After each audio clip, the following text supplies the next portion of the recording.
À l'écoute de l'ORTM, il est 13h à Sinzanan, c'est à Ségou, la même heure partout au Mali.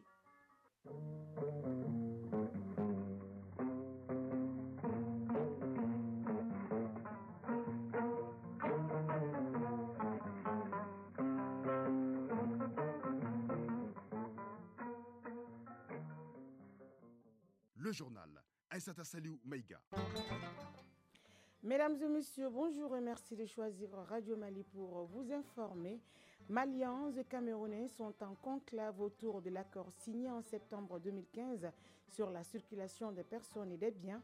Une rencontre qui devra permettre aux deux parties de faire le point des difficultés rencontrées depuis la signature de l'accord et de faire des propositions visant à harmoniser les dits accords au bénéfice des deux pays.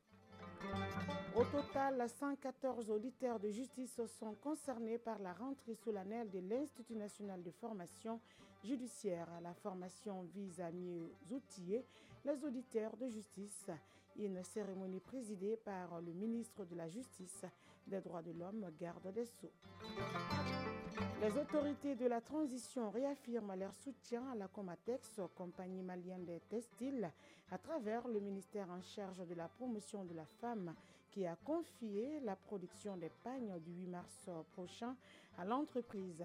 Le ministre était à l'usine ce lundi pour constater l'état d'avancement de la production. Dans la page sport, on parlera de la CAN 2023. Les Aigles du Mali affrontent les Bafana Bafana d'Afrique du Sud ce soir dans le groupe E. Mesdames et messieurs, voilà pour le sommaire. Une fois de plus, bonjour et bienvenue aux informations. Je vous le disais à l'instant dans les titres.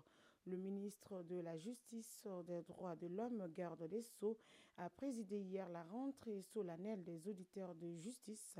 Ils sont 144 auditeurs de justice qui vont suivre cette formation pendant 2 ans. La formation se situe dans le cadre du renforcement de l'appareil judiciaire. Youssouf Diakité. Ils sont 114 auditeurs de justice concernés par cette rentrée solennelle à l'Institut national de formation judiciaire pour accéder à la fonction de magistrat. C'est donc parti pour 2 ans de formation théorique et pratique. Dr Toubaï Kone, directeur général de l'Institut national de formation judiciaire. Chères auditrices, chers auditeurs de justice, nous, direction de l'Institut, corps enseignant et toute l'administration de l'Institut, sommes fiers de vous recevoir. Mais je vous le dis tout de suite, vous ne rentrez pas dans une école ordinaire.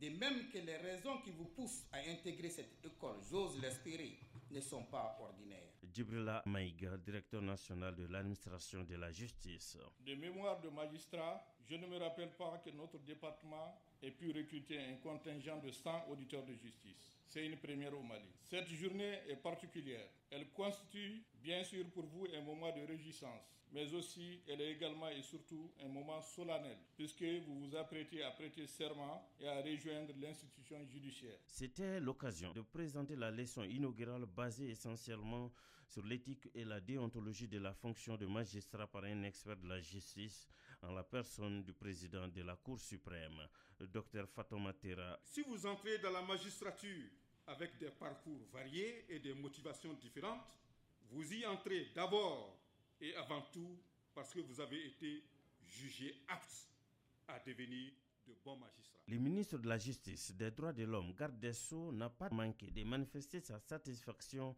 pour avoir gagné le pari de l'organisation de ce concours de la magistrature, ensuite celui de la rentrée solennelle des auditeurs de la justice. Mamoudou Kassogué, ministre de la Justice, des Droits de l'Homme, garde des Sceaux. Je tenais à être présent à cet événement historique, car il marque la première cérémonie de rentrée solennelle d'une promotion d'auditeurs de justice depuis la mise en place du gouvernement de la transition et mon arrivée à la tête du département de la justice et des droits de l'homme.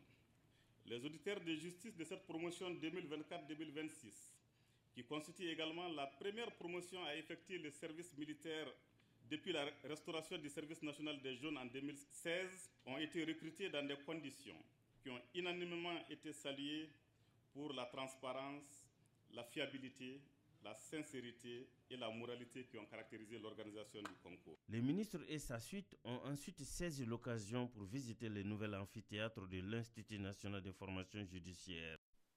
Maliens et Camerounais sont en conclave autour de l'accord signé en septembre 2015 sur la circulation des personnes et des biens. C'est à la faveur de la première réunion du comité de suivi de la mise en œuvre de l'accord.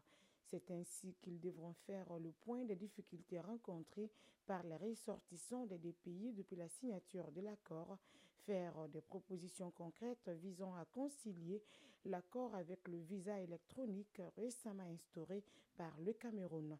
Les conclusions et recommandations pertinentes qui sanctionneront les travaux doivent permettre une mise en œuvre harmonieuse de l'accord au bénéfice des deux pays. Mamari Kone.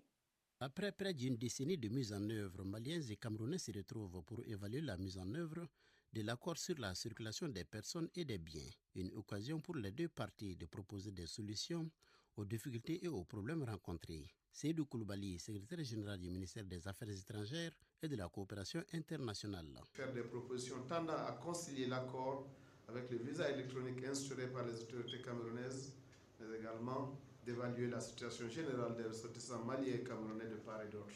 Je demeure convaincu que, dans l'esprit de fraternité et d'amitié, ainsi que le respect et la courtoisie qui ont toujours caractérisé les échanges entre les Maliens et Camerounais, la présente rencontre aboutira à des conclusions et recommandations pertinentes qui répondent aux objectifs visés par l'accord pour le bonheur de nos populations respectives. Pour la délégation camerounaise, les assises de Bamako revêtent une importance capitale, car elles doivent permettre de procéder à une évaluation objective et holistique de la mise en œuvre de l'accord et d'identifier les défis à relever. L'objectif ultime est la compréhension mutuelle et le renforcement de la coopération entre les deux pays. Jean Kouen Tonga, ambassadeur du Cameroun au Mali, avec résidence à Dakar. Nous devons le reconnaître, la coopération entre le Cameroun et le Mali demeure en deçà de ses potentialités réelles et mérite d'être impulsée dans divers secteurs. À l'évidence, si nous souhaitons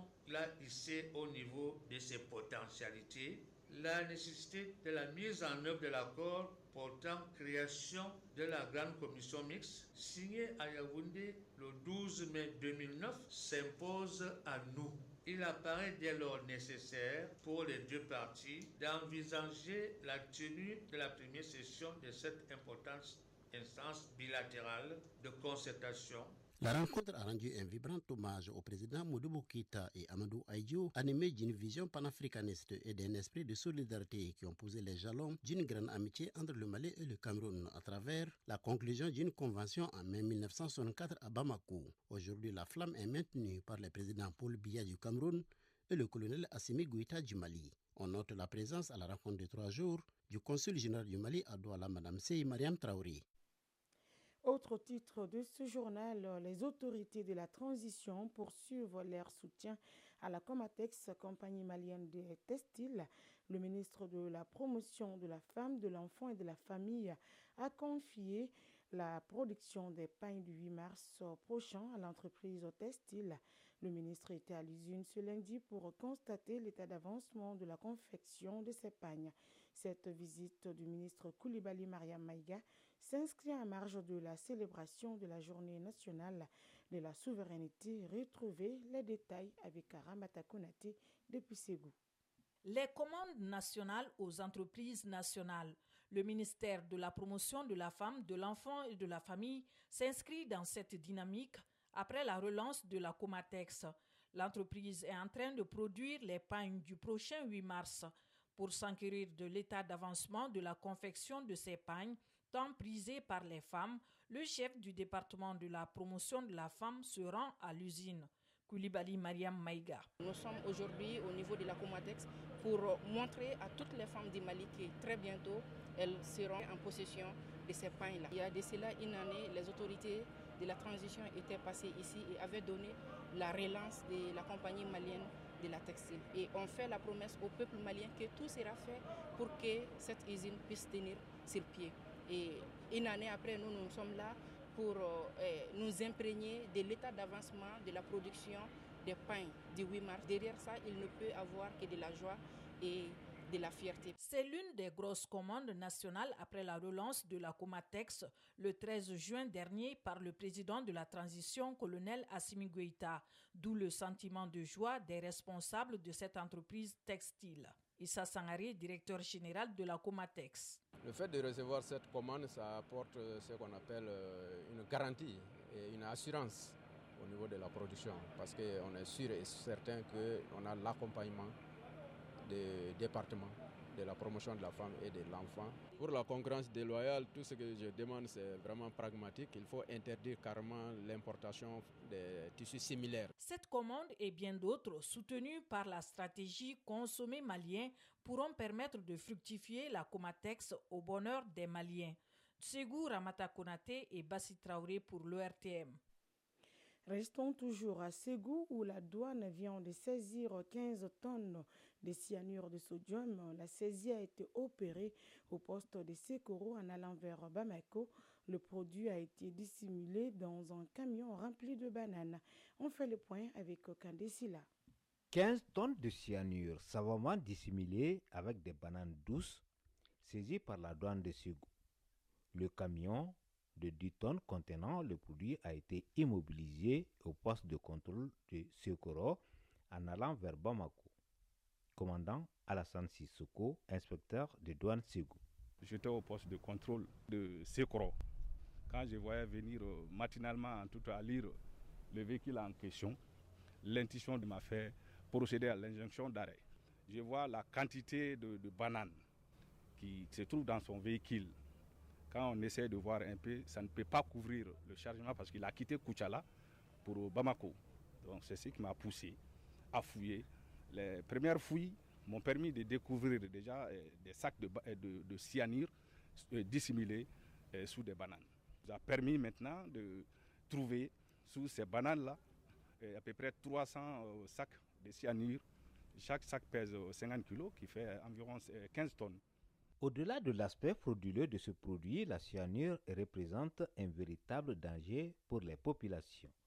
Colonel Sédou Traoré, directeur régional des douanes Ségou. Le cyanure est un produit toxique, très souvent utilisé dans les mines d'extraction d'or, mais c'est également un poison virulent. Une petite quantité suffit à tuer un être humain en quelques minutes. Son importation est très réglementée. Il y a une réglementation stricte autour du transport, de la manipulation de ce produit. Les circonstances dans lesquelles ce produit a été saisi interpellent. C'est un produit d'une telle dangerosité, mélangé à un produit alimentaire qu'on va mettre sur le marché, met en danger les consommateurs. N'eût été la vigilance des agents des douanes, ces bananes se retrouveraient sur le marché. Il invite alors du directeur régional aux populations à plus de vigilance et de collaboration pour circonscrire de tels faits préjudiciables à la vie des populations. Ségou, Kandesila, Isaba pour l'ORTM. À présent, quelques mots de l'actualité hors de chez nous. Au Niger, le Premier ministre Ali Mahaman Lamine Zeine est attendu à Moscou en Russie avec une forte délégation. Il est accompagné des ministres de la Défense, du ministre de l'Énergie et des Mines et du Commerce. Cette visite du chef de gouvernement nigérien permettra à Niamey de diversifier ses partenaires, notamment dans les domaines de la défense, de l'énergie et de l'agroalimentaire pour mieux développer le pays. Madagascar dispose depuis dimanche soir d'un nouveau gouvernement composé de 27 ministères. De nouvelles têtes ont fait leur apparition, notamment 3 hauts gradés qui s'occuperont désormais des 3 portefeuilles dédiés à la sécurité. C'est désormais à ces 3 hommes que sont confiés le maintien de l'ordre et la sécurité dans le pays. En Ouganda, les représentants de 120 pays sont réunis jusqu'au 20 janvier pour le 19e sommet du mouvement des non-alignés qui continue à revendiquer leur indépendance. La guerre à Gaza, la question du commerce, les défis touchant les pays du Sud sont entre autres les sujets auxquels les participants vont tenter d'apporter des solutions. Au Royaume-Uni, le projet de loi pour expulser des migrants au Rwanda est de nouveau discuté ce mardi et mercredi à la Chambre des communes. Après un premier vote en décembre dernier, la Cour suprême a bloqué ce projet de loi, estimant que le Rwanda n'est pas un pays sûr. Depuis la signature de l'accord polémique entre Londres et Kigali pour un montant initial de plus de 160 millions d'euros, soit plus de 100 milliards de francs CFA, aucun demandeur d'asile n'a encore été envoyé au Rwanda par le gouvernement britannique. Aux États-Unis, l'ancien président Donald Trump a remporté hier soir la première primaire républicaine dans l'État de l'Iowa. L'annonce a été faite par des médias américains.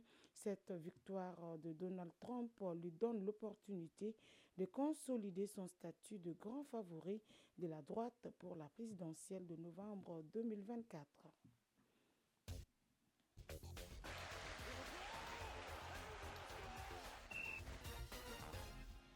La page sport de ce journal, c'est avec vous, Siragatou Sissé. Bonjour. Bonjour, Esther Salou Mega. Cannes 2023, groupe E, les Aigles du Mali affrontent les Bafana d'Afrique du Sud dans un match très attendu ce soir à Korogo.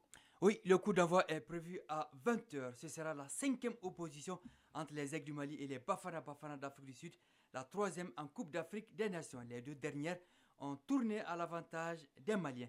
Ariyuma Tina, un de nos envoyés spéciaux, nous présente l'avant-match depuis Korogo.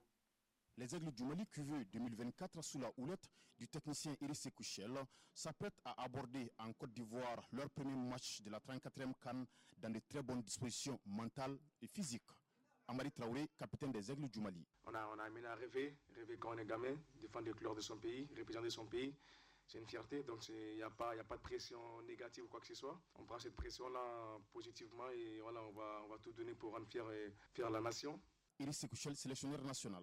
On est tous ensemble, on s'amuse beaucoup, on prend du plaisir, et par contre on travaille beaucoup aussi. Donc oui, il y a une préparation encore une fois qui s'est bien passée, qui s'est bien passée au niveau du travail. Là aujourd'hui on a hâte que ça commence et on va aller avec l'état d'esprit et l'ambition pour faire un grand match. L'Afrique du Sud, la nation arc-en-ciel, premier adversaire de groupe du Mali, est une équipe composée majoritairement de joueurs évoluant à domicile. Mais qu'à cela ne tienne, les Aigles sont confiants et savent toute l'importance d'un premier match de poule de CAN. Amari Traoré, capitaine des Aigles du Mali. C'est une équipe qui a déjà rapporté une CAN, qui a un palmarès, c'est une très grande équipe. Voilà, nous aussi, on est conscient de nos qualités, de nos forces.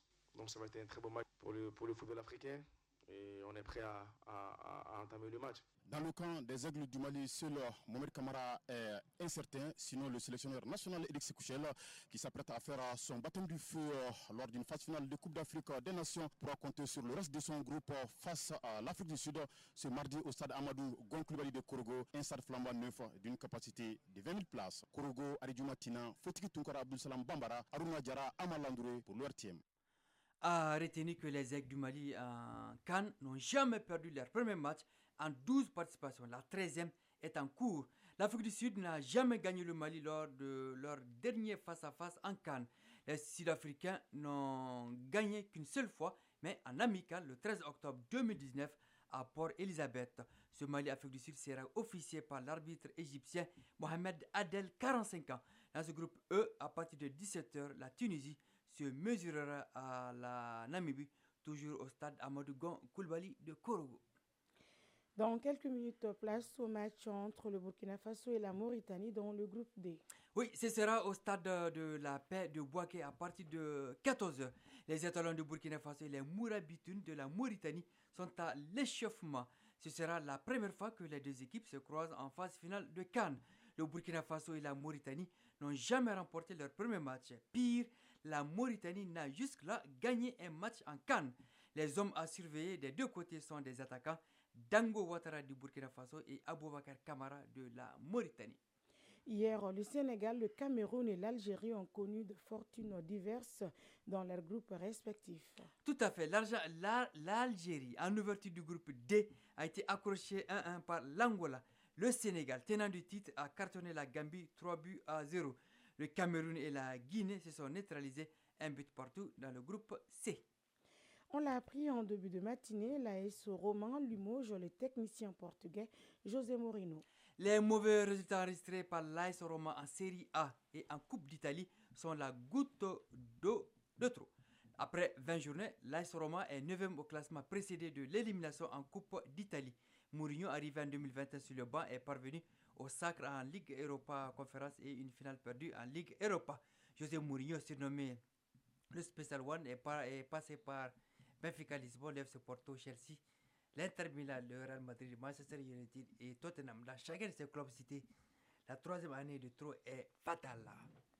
Et c'est sur ces nouvelles sportives que nous réformons ce journal qui vous a été présenté par Aïssata Saliou Maïga. Sa mise en onde a été assurée par Alimata Ouattara, mise en ligne Ségou Traoré, réalisation Soumaou Aïdara, coordination Ousmane Dao. Merci d'avoir été des nôtres et à très vite sur les antennes de Radio Mali pour d'autres informations.